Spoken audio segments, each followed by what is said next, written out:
Nikhari kaloi pa simboile kaloi pa lalpu chuto ke hunjong ka hugal lang oba thingthlang khusung khat a hiam jenei nakin khat a ding chu ke net phanun ke hunjong kaloi pa simboi ti a chun ka tu khomon ke hunjong jinga chi ding thu chu ka sei khomon jinga chi ding jong gari apuyo ba mi tam thim ji chum ke hunjong jingka lang le ho jong gari achun chu hitin ni hla lang le khosung ke jot tu na shortcut lampi chu hin ho naw hiti aji chu jang sol jong yum thailo du a hin gari a hong ho jong manta a ki le du a hi ji in e ho jong kolai leng pa o hitin nunga hi hin hel pa naw hiti tim kaloi pa sim boile lalpu chu to ka sei khomon a hi le kaloi tenin jong hingi nisia na ki tong tunga khat be chika khat jenei nakin ho jong le i hla su deu chu anu mo in chiu hitin nunga hoi jong ding a hin nunga ve pau hitin jan le len thei chan chan nu leng nau hiti tim ka bonu ba chun ka kitip tu jinga chi ding a chun ka ki ho hla ta ban hi iti chun jan so pha na him kaloi pa lal pu chu to ke ni jong simboi ti na ko na chun in langa ka ki le hlonin in lang chu ka chun khon ta na hi ajingen ke ho jong mata achun khosunga ko na ki pa do ding gari a chi ding ho chu to ka ki hlon khomon ke ho jong jingka lang pung som ho bel chun khosung chu ka hlung do kin chun ka za khomon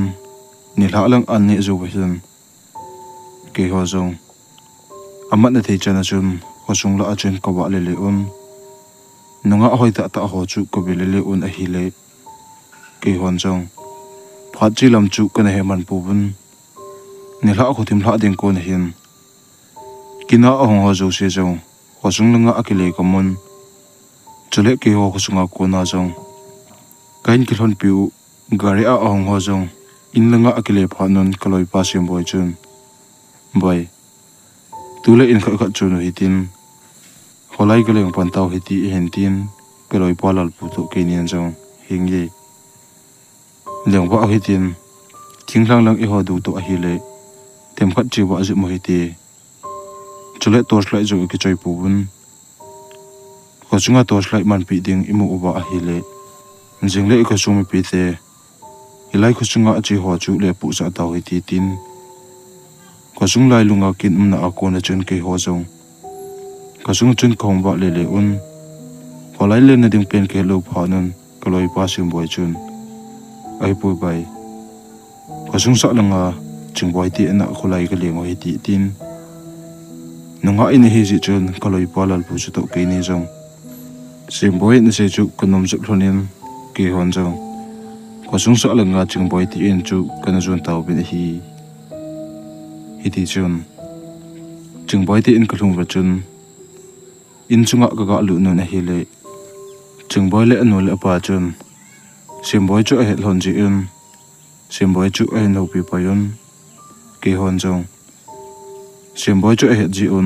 ki phalam lo ba chun in chunga ka tu bun cha ka ton khomon chingboi nu le pa to chingboi chu to ki holim khomon a hi le nom chu ka sa la jingon patri lam heman lo ba chun khong tu khomon a hi ti chun chingboi nu chun simboi ja chun simboi na khosung mi pi te jong kile u hitalo ham nang hola ni kile nai lo du ham tin e hin dongun a hele ke hon jong hinge chongkhat hi ki to bin tin thenglang lam pi lang ki ho tan ti tin simboi chun adon pa in a hele chingboi nu chun simboi shortcut lam pi thenglang lam pi chu ne he noi nam tin i dong taw bin a hele ke hon jong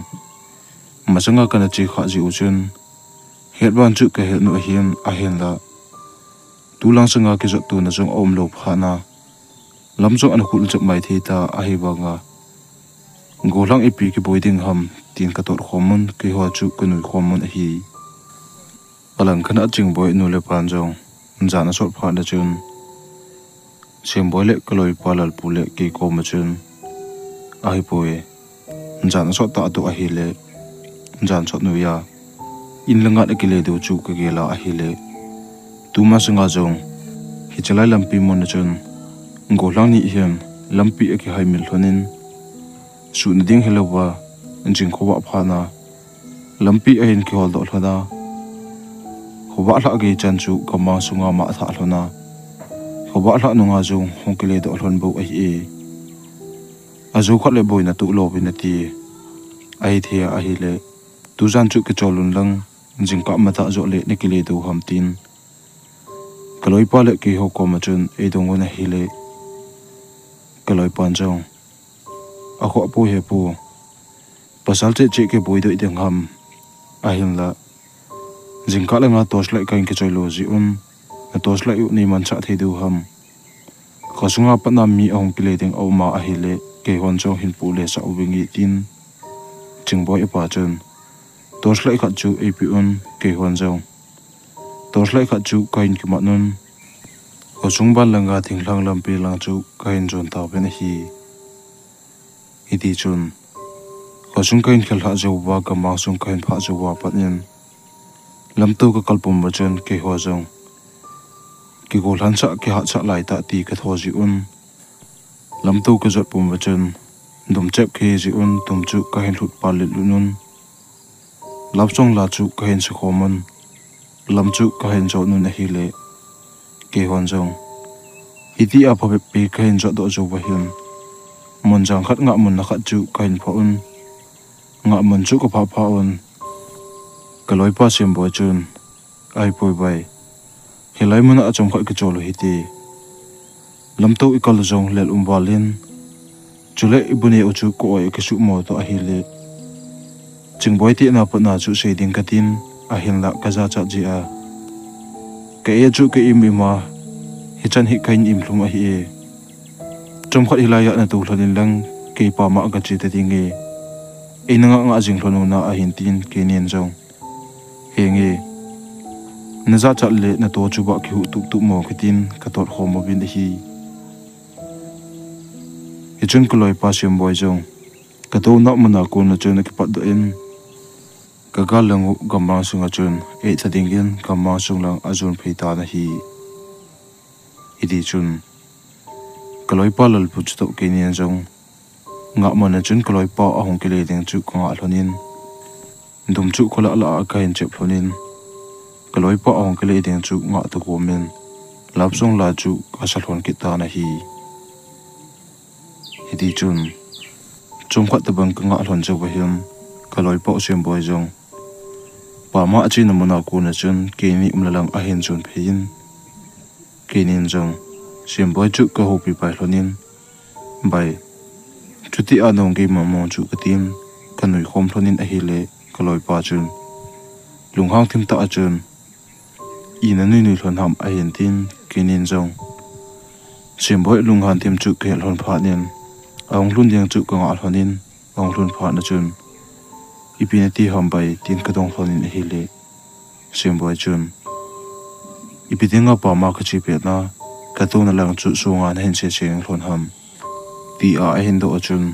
kaloi pa lal pu chu to ke nen jong sim boy chu ko be hlonin ipina che hlon ham ke ni la helai muna ka tu hlonin naung ki le deng chu ka nga hlona dum ka na thut pa le hlona la ka na cha hlon bo hin ipitinga ke nian nang e tha na lang ta a khom phe hlona chung chu ka in se hlona ka hen dai hlon ding ham tin sim boy chu ka don bu hlonin a hi le sim boy in jong a hi le su na hin se hlon pe lai ta nga mo si na bol bol hlon ham tia ka hin se le na sung se na nga hlona ka lung han he hlon pha na ka gal lang hlona ko na ni kinong le hlon chula a hin tin ke nin jong kong kholon momom poi tin ka don bu hlonin a hi le sim boy chun ka thu si hlon chu e ta san momom pun lunghang thim ta a chun nang ni ma sa hlono ki ala ya kom pan ding a hi tin lalpu chun a kho poi tos lai chu nein pi ul tin ka loi pa lalpu chu ong ma san sim boy chu ala ya pongin ke chu nong pi na khong pongin lampi chu ka hen jot pe be un a hi le i charam khan pha jobun lam ki ka ni hi kain phon ke ho jong lam ki ka mon chun ka ding denun lal bu chun bai a hi le hoilang pen a hi te tem i ko sung zot nau lam pi chu a hin tin kaloi pa sim boy to ke nin zo lam pi ki ka ni mon chu ko belil thonin a i ti abon lam pi ki ka ni um khalo ni danga ne ki chi lai chun lam pi kha chi om jin tun la lam pi ki ka ni omin hoilang pen hi izat du hitam tin ka ki dong tu un hi le ke hon jong zot na ding pen chu ke lu pha nun asa lang pa hi jun ching taw hi ti tin asa lang nga pa chu khen jun taw ben hi ti chun phabe pi ken zot du zo hen kaloi pa chun bai ichi no mun hi lampi hi adi lo bale kilom ti lampi hi a khol che im lampi jong amang che a hin ti pha na chun ke ho jung kalam zo na chu kong kinga un ka ding dinun ka gal lang chu ko belele un a hi le nja no hi to a hi le tor lai khat ki ma ka ke chai ji un kaloi pa chun chi phot phot jing o hi ti phabe pi ki zo do zo ba ki nong le ki ding zong a hi thei pun igal lang zo ku che zo le han no khat pen pen su do ba a hi zong le lo ba ko na chun khosung lang pi chu zon jing hoi tin lampi hai na ding di pun ti tin ke hon jong ka zot no lampi chu aban khain chot be taw bin hi ti chun phabe pi khain chot do zo ba hin gala ko na chun mon jang khat hi khain phon chu mon jang la chu pon leila angyen a hin thingphung jong kha khat bu anu men a hi ke hon jong ka gal lango zot be ding ka ti lai ta un lampi chu aneu chi in lampi chu amang ta na hi lampi aman pha na chun kaloi po lat pun jong ikinung le do hetam lampi om ta pui a hin tin ke hon jong pon leila asung chu ko belele un a hi le lo ga om na ding mon jong kum do ta pu bun lampi ga pam pe na ding jong mon dang ki ti om ta pu na hi ke ho jong ka cholo to a hi le kaloi po chun chi a chi ta ngalun them kha jun phe be o hitin aning aji la hun lampi belele o hitin imulo ba a hi le yong na lampi a kinong le ki taw hi tin them kha chu ka chi phe be un ka kal lang ba lampi chu ko hole le un a hi le iti ko hol bang wachun lampi ki ti ka ma zo to pu na hi ti chun chum khat bang ka din den chobun ka kal lang ba kaloi pa chun bai imasang lang khu be ubu a hen tin ke hon jong ka kal lang chu ko ga be un a hi le thingphung le thingphung ki ka a mi kat adin ta bang chun khain ma un ke hon jong gala ko na chun ko be un kadin na wa ko na chun ka tu su un ka kal lang ba ading pa chu ko hu ta bun a hi le hiti a ka hu pe lai ta chun thingphung le thingphung ki ka a deng pan jong ke ho chu e hin tu sa le un a hin la ke ho na lang ki ti chu ong ke le hi pu na hi ke hon jong to sla e chun hoi ta a ka ho na hi le mem to ki lo ka sa pha nun ka loi pa sim boy chun kam leng khat tu hi mai the hi sa chat pe a hi jong le e hon jong tu cha hi tin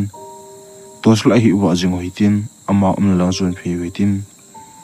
ama khu lampi dong hi te ama khun lampi he te ding a hin zon phot phot hi ti ti pha na chun ke hon jong ka gal lang ba thingpung ki ka a ding mi pa na lang chu ka zon phi un a hi le hi ti a ka zo phe chan ba chun ka gal lang ba thingpung le thingpung ki ka a ding mi pa jong mit mo ding a chun ama a che in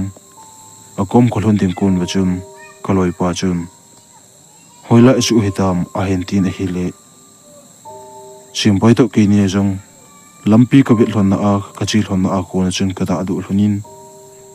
thingpung ki ka a ding pa chu ka le bit hlonin a hi le thingpung ki ka a ding ko mu pa chu an ta pun hi hi chun ko loi po lal pun jong bai inai chan ba chun thingpung le thingpung ki ka adeng pa chu ama che che in tu a ka hlun ding ko na chun mit pher ka lo ba huya leng tho banga chun amang pa pai tai a hin tim iti a hin se kaloi pa sium boy le kinin jong khain za za hlona chun kum na ka lang chu ka bele le un a hi le koi mala kamukit do ta puun ke hon jong yung nau lampi langa kinong le tau hiti tin ke hon jong gala kuna thingpung ki ka a kamemong pau ka zot lu chanu ba ngam leng hitinga kanakin mo pau aman pha na chun ka ke cha na to a hi le ka tin naw ba ko na chun khong kinong le un kong nau lampi chu kain man ko un a hi le pon leila kain jot ba pot na chun kum na kom la chu hui hanu na honongin kum na wel chung la pon le ho chu hui chun amu le le im nang ho chu apu la la jingin hi hiti chun ama chang pe na pang kaloi po sim boy chun phabe pi kain pha do jobun kaloi palal pu to ke ni za chun bai iu na lampi chu komando momo ta poi a hen tin ki chatim ta achun a hen chein a hile kaloi pan jong ata na se hampai a hen tin a hile semboy jong hingi igal lang ku be obo lampi ki ti him bim om ta poi hilai chan ki in phaw wa chula lampi om momongin a hin la tun lampi ki ti kama chu ta poi a hin ti pha na chun ka pha na mun na chun ke ho chu ka ke be tu aban chu che be thilo bin lampi chu ka ke dong tu la la ona hile ko na uji lang anoi lang achung lang iti ka be bang wachun pon leila achu akiba chu ke ta na hi hichun koloi palal pun jong ai poi bai azuwa yang su na mun chu hilai mun hi te te ding hi tuwa ikile to nong ba lampi anom lo chu e hon jong phu nu hitin hilai pon leila hi khal phut phon hitin gamang sung la lampi chu hol jing ho ti tin aban chu pon leila achu ka hin phu nun pon leila ka hin khal chu bu gamang sung la achun lampi ki ti him him kuma jo ta pu bun hele kaloi pau sim boy chun bai ka ki cha wale pon leila hin pham sang ba chun lampi la au mo mongin pon leila ko na lampi chu ki hol mo him tuwa ki nong le lang ba lampi anom ta lo hi ka gela a hele chingboy apa yan agam nei ti in apui mang ji obi go lang ti mi jong anati chu ka hin gel do le ole agam hin asial mangko no hitliam a hin tin kaloi palal pu chun bai gam no ya hitabang tu chu akise ngai pui thibe en jon phe yoi tin kamang sung la a pon leila khel do oba a hele lampi chu imote te de o hi holpot phot nei ti a hin ti pha na chun ke hon jong gamang sung noi la chun khain hole le un a hele iti ko hol bang ba chun lampi ki ti him him chu komajo ta pu bun hi hiti chun lampi ki ti him him komajo lo pha nun kabana chu kamo put nun gampi gam noi la chu kamo zo le le un a hele pon leila sung mama chu kain phale ta bun hi pon leila kain pha ba chun kaloi pau chun azuwa ihong ki patna chu hitalo ham a hen tin ki chata achun a hen sein a hile ke hon chong kagal lango ba pon le chu ko be un thingpung ki ka na chu ka be kit nun a hile kanoi lang je mu a hi pha na chun ke hon chong iti hi a hile inoi lango ba thingpung a pat gamang sung agal langa hu ilong kal do hin tun achung langa pa na ihong le lut ki no hi ka gela a hile adi thi momom poi achung lang ki ti ka ma sung la ahin pal ka pobun tuwa achung langa pa na hilai pon leila sung mama itin le su do hui ka gela a hile gamang sunga ko na ipui le oba omni tingin ka kin mo I ahin tin lalpu chun ki chathim ta ahin chepi lai ta chun kom na noi lang oba pon leila sunga thingpung le thingpung ki ka a ko na chun mi khat hi ha pe na ahong pengin a hile ke hon jong pen gi chu ka za za on ka kino to a hile ngang chela anoi lang chu ko be un a hile COVID na tu pitu in thingpung le thingpung ki ka achun mi khat hi ki khai li bang achun bon kang khat ki bona akenga tul tong khalowa thingpung le thingpung ki ka anu chu ko in mu phanun ke hon jong tos lai ka joina bachun khai ta in ka kho un a hi le ama chu ata sa ki ti him ka kho kho pubun a hin la akeng le chu ko kho kha theyun akeng chu abom le lu dian keng chu lima abu pu na hi chu ka in kho kha un ke ho jong ka ki cha du to a hi le a pe na chun pon le la a ko na wa ko na chun gamma sung langa jam lu taw hi ti tin kadin na wa ko na chun ka ki cha du to a hi le gamma sung lan chu adon ti lovin ka ki tel te taw ben hi di chun gamma sung la adon ti lowa ka ki tel te pe lai ta chun gamma sung chun koloi palal pu pongin ke chu ala ka pongin kanong nanga chun sim boy chun kini no chu ein del honin hi di chun pa ve pi ka zam do zobun kanonga patnen kaloi pa sim boy in ein del kin le akeng khola again chu ka za lo phanin kaloi palal pu ko ma chun bai inong lang hi be hi te iloi pa sim pu in ein del lo hi tele kilometer tin kinin zong kalai lon chu lai be talowa kanong lang hlon chun ka kile hi hlonin kanong hlon chu ka be hlonin a hi le kanonga pang kaloi pa sim boy chu anom to pu na hi sim boy ko mu hlon lo pha na chun kinin zong iloi pa le tin ka ki be to hlonin ka ki dong to hlonin a hi le keinunga hong hlai a hi ji chun kinin zong kaloi pa chu hoilanga hlai mang ba pai ham ke hlon ta pu na hi di chun kaloi pa lol pun jong a hi po bai nong che hitin iloi pa hi le hol hi te chuti hi lowa a hi le adi the kai tu poi inong nunga a hong hlai jing lai ta a hiti a ma a ki hol mo thei chu apui manga om the hi tin keinen jong kong jam hlon langa chun ki le lu hlonin kaloi pa sim boy chu ka hen hol le hlon ta na hi hiti chun keinen jong ka kinong le hlon lai ta a hin kum na noi langa ko na chun thil khat mi pu gin ta pang hi thing do chot pu a thing ho chot pu gin ta bang chu ka hin jan ken jong kaloi pa lal pu ko ma chun bai inoi langa thil git na za em tin ka dong ta na hi le kaloi pan jong hingi iloi pa sim boy hi mai thei hi a hin tin kinin jong kanoi lang thona thil git ka za na hlon lang chu ko khole le hlonin a hi le thil git ka za hlon chu ong thip chenin thil git a thip chet pha na chun kaloi pa lal pun jong sim boy tin ko ta na hi le kum na noi lang thona ko na chun sim boy asu a kunin hoi ti a ki ko gin ta ba chu khain ja hlon phanin kaloi pan jong in noi langa hi le a kilomi zon chu hi ti a hin tin kinin jong kanoi lang hlon chu ka zon chu hlonin a hi le kaloi pa sim boy chu la ko mo hlon pun hi chun lal pun jong sim boy hoya no ham tin ale do ki ta ra hi le kum na galanga ko na chun kaloi pa sim boy chun hilanga ku me hong phei hlono a hin tin kinin jong atha achun kale zo ki hlonin a hi le kaloi pa osu ugin kaza hlon na langa ko na chun sim boy chu ko mo hlon ta pu na hi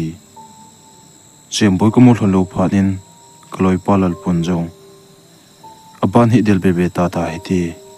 sim boy he mo ta pui sim boy hi le khat be idel chu a chu imo hlon pai ding a hi tan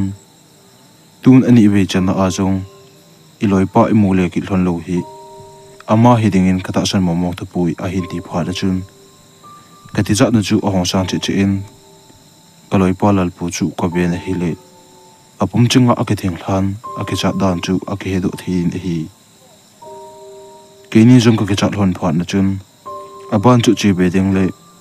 kaloi pa sim boy chu hol be ding ham ti he thelo bin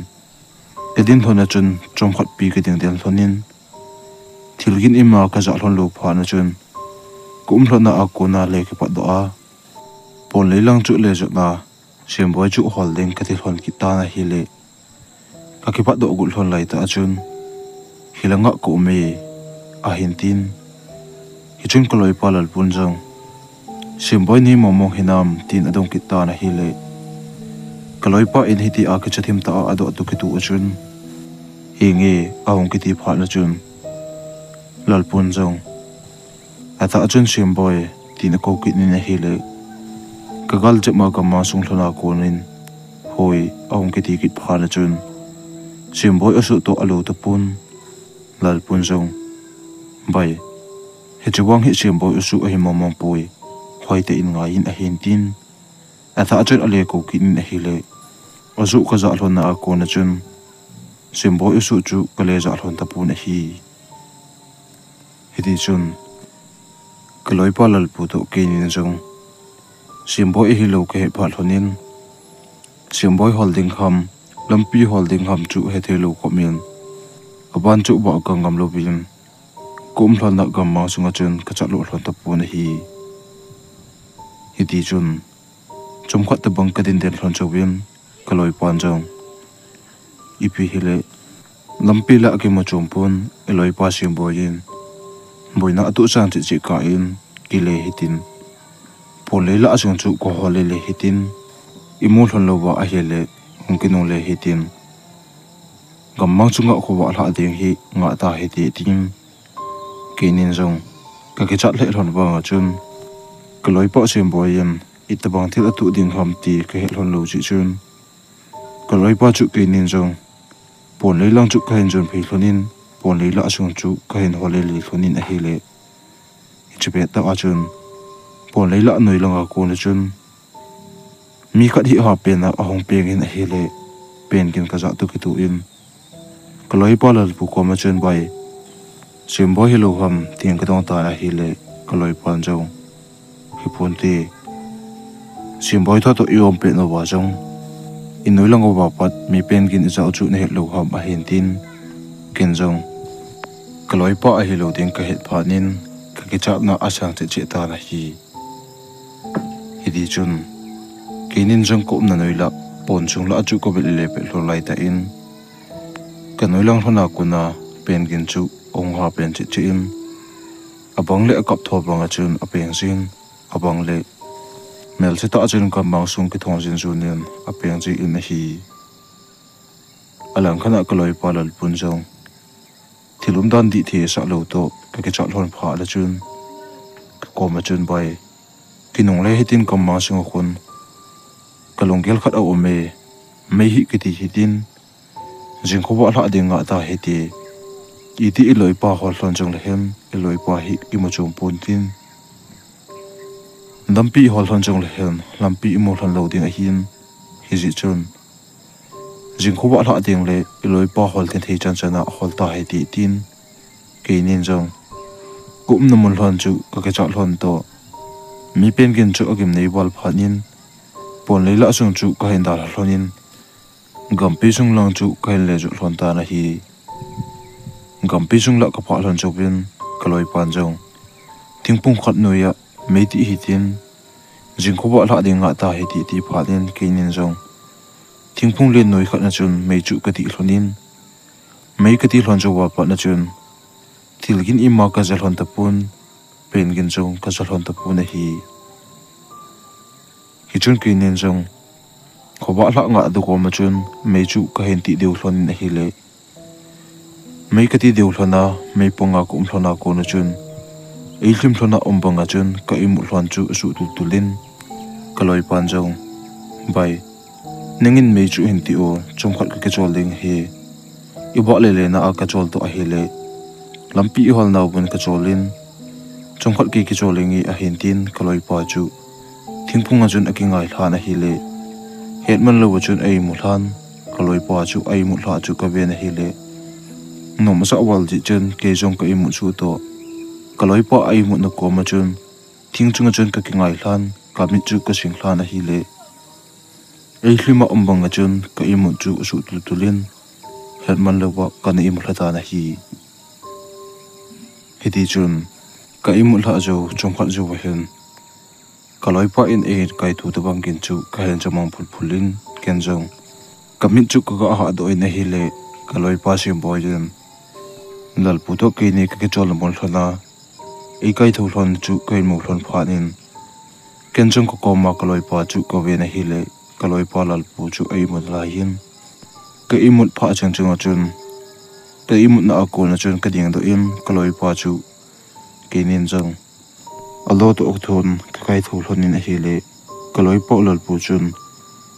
ei mut na ko na chun kho en he pal phulin ho hen het jo lim do jo chum khat jo hin kaloi pa lal pu chu to ke nin jang simboi ja chun simboi hoya patna na nga kini nei nen het ham tin ka dong thon ta na hi le simboi en jong tu le le a chu khu ka hen het na ken jong nang ni hol to ko ma lampi lang ka hen hola a hi le thingpanga na ta ngai thla thona na kom thona me na tin thon ko mu phana nang ni um lang khan jot pheya nang ne chu ko kai thau thon le khu ki tin he mom thon pun chum khat ju hin nangin khun hin he a hin ti phana chun ke nen jong a hi le jan thla a e jam ba chu hoilai na su a hoilenga na thlai mang pa pai ham tin ka dong thon in a hi le kaloi pa sim bo en jong ka thlai mang pa pai he poi ne nong nong thon ka hin del thon jing lai ta hin kanunga ko na chun mi khat lin thim ta hi le kilom dan chun ka pha sama e manin e kai phe chu ke jong iti pending ka ti bang achun ka piang but mom pun ki tom ding ka ti jong le ka ki tom but pun ka pha sama e man chun nang sung la khana e pai lu chu wa pat ho ki ti kana het lo a hetai a hin ti pha na chun jan hla a me ka ti zu hlana kaloi pa lal pu e mu hla zo ba kom na noi langa pat thilkin ka za chu koi madang thlo kaloi po sim boy nang noi la sunga om he chu khain he do ta na hi hi chung ke ho zong jan hla ka thil tu chu ka cha na to a he le kum na wa ko na chun a pe pe na ka ding do un lampi chu ko le le un a hi le kum na ban chep chu lampi a hi kain he do phanun lampi a ko na kum na jan hla ka loi pa lal pu to kana to hlona chu kinai cha khat a hi chu ka hen he do hlonin jan hla ke hon kana he lo bangon gam ni te chun gamang sunga e hen de na ba lampi kom la chu e na pui le le a hi u chu ka hen he do taw bne hi di chun ke hon jong lampi ko pha pha un khusung la chu thi de la ka hen del tho taw bne hi chine a pa na chun khosunga ke hole midang dangin atu na wa kunin min a hin ha het pha nun koiman he chalai lampi chu a hin hongam ta pun chule pon le ko ma lampi chu a hin kal ha ngam ji ta pu bne hi thashim a ke chai tai hi chu thashim ma pa na ga he no thi kha chu ite bang ka ma chung la a thil boina gamin ne hen den khat a hi lo le na longel khat amo a hi le mai khat ne ke pu a hi le aban wa le le telobin mai ki ti in lang jingkho ba hla de nga in lang jingkho ba hla phal le na lampi chi na den chu hol chela chun gam nei ti in lampi kom hem mi esel mango ba amun kom la a jong akibele le sa the hi chule gom na man kha jong le janu ya mo ba ba hin lang num na mon chun to thim be in lang jingkho ba nga do le chun ima boina na tu lo ting a hin a henda na ba le le na a lampi na hol na a gamma sung na lu kha a hi le lampi na ki man cha pa pai thi ki ti chu he do thei khat a hi tusim abana na nga ki taw hi ti na bonun mang pha